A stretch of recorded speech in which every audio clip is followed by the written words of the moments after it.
ากาศยามเย็นพี่น้อง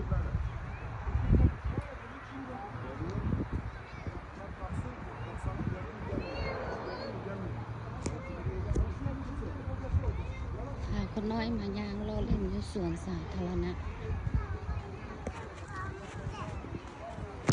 ประเทศตุรกีใช่ไหมทุกคน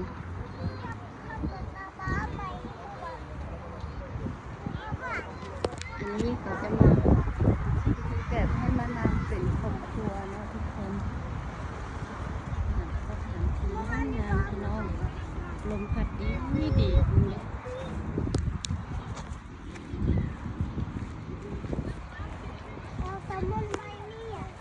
อากาศร้อนเนาะใส่ผ้าผิวดำนะ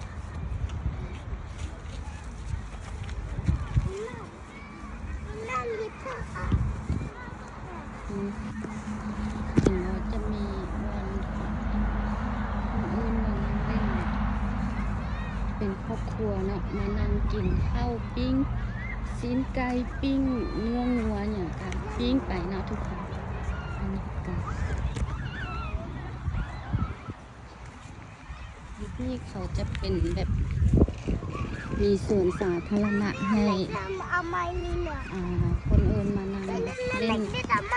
เป็นครอบครัวนะทุกคนอาหารแบบทำกับข้าวเป็นโรงทำข้าวทุกคน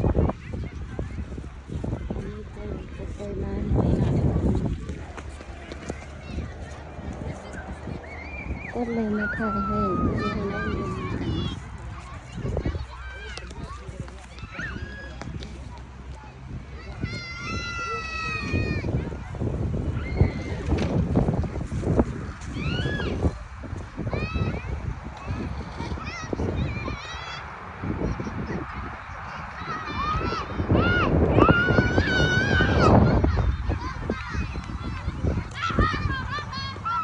แบบเป็นโดนจะมากินข้าวซุ่มกันถ้าหน้าห้อนจะมีแบบเป็นครอบครัวเนาะมานั่งกินข้าวซุ่มกันนะ